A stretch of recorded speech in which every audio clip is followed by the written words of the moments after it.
इस समाज में हर व्यक्ति की भूमिका, मर्यादा और उसका व्यवहार उसके स्थान और परिस्थिति के अनुसार बदलता है।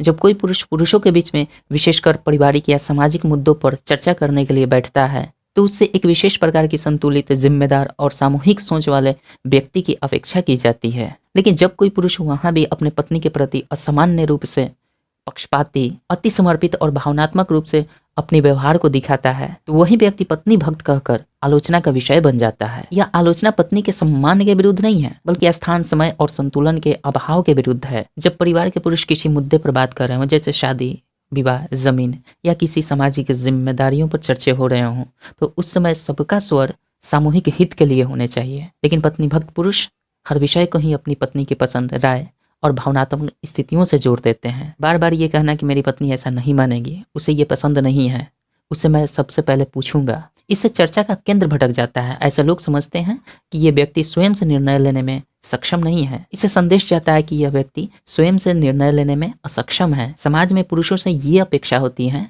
कि वे पारिवारिक ढांचों को देखते हुए सही निर्णय ले सकें। जब कोई व्यक्ति हर बात में अपनी पत्नी की अनुमति या भावनात्मक दबाव का हवाला देने लगता है, तो अन्य व्यक्ति उसे कमजोर, अस्थिर समझने लगते हैं और उसे अत्यधिक प्रभावी भी मानने लगते हैं। यह उसकी सामाजिक छवि को नुकसान पहुंचाता है। पुरुषों की सामाजिक बैठक में जीवन के अनुभव, त्याग, संघर्ष और परंपराओं की बातें होती है। जब पत्नी भक्त पुरुष उन अनुभवों को बार बार पत्नी केंद्रित तर्कों से खारिज कर देता है, तो यह अन्य पुरुषों के जीवन संघर्ष से अप्रत्यक्ष अपमान बन जाता है। यह व्यवहार यह जताता है कि बाकी पुरुष पुराने, असंवेदनशील या गलत हैं और सही केवल वही है। ध्यान रखिएगा, पारिवारिक मामलों में संतुलन सबसे बड़ा जरूरी है। पत्नी भक्त पुरुष कई बार अपने पत्नी के हित के लिए पूरे परिवार के हित से ऊपर रख देता है। जब पुरुषों के बीच में बैठकर केवल अपनी ही पत्नी की सुविधाओं और भावनाओं को अंतिम सत्य के रूप में प्रस्तुत करता है, तो इससे परिवार में असंतोष पैदा होता है। यह व्यवहार संयुक्त परिवार में टकराव, दूरी और टूटन का कारण बन सकती है। समस्या पत्नी की बात मानने से नहीं,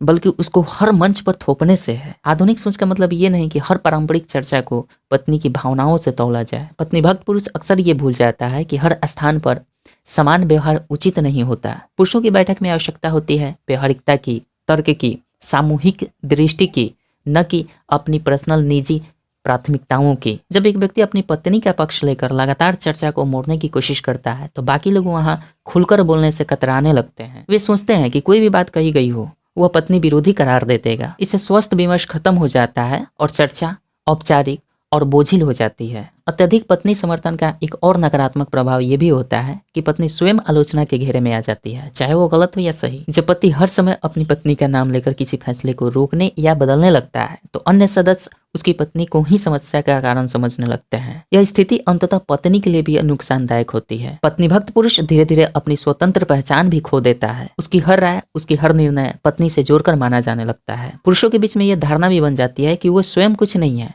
पत्नी का छाया है। यह उसकी पुरुषोचित गरिमा और आत्मसम्मान को कमजोर करती है। यह स्पष्ट समझना आवश्यक है कि पत्नी का सम्मान करना और पत्नी पर आश्रित होना दोनों दो बातें हैं। आलोचना पत्नी भक्ति की नहीं, बल्कि अत्यधिक अनुचित और स्थान विरोधी पत्नी भक्ति की है। हर रिश्ते में संतुलन जरूरी है, चाहे वो मामला पति पत्नी की हो या समाज की। पुरुषों के बीच बैठा पत्नी भक्त पुरुष तब आलोचना का पात्र बन जाता है जब वह अपने निजी दाम्पत्य को सामाजिक और पारिवारिक मंचों पर अनुचित ढंग से प्रस्तुत करता है। पत्नी का सम्मान घर के दीवारों के भीतर और निर्णयों में बराबरी के साथ होनी चाहिए, लेकिन पुरुषों की सामूहिक जिम्मेदारियों में विवेक, संतुलन और स्वतंत्र सोच का भी होना आवश्यक है। सच्चा समझदार पुरुष वही है जो पत्नी का सम्मान करे, पारिवारिक संतुलन बनाए रखे और समाज में अपनी स्वतंत्र पहचान भी सुरक्षित रखे।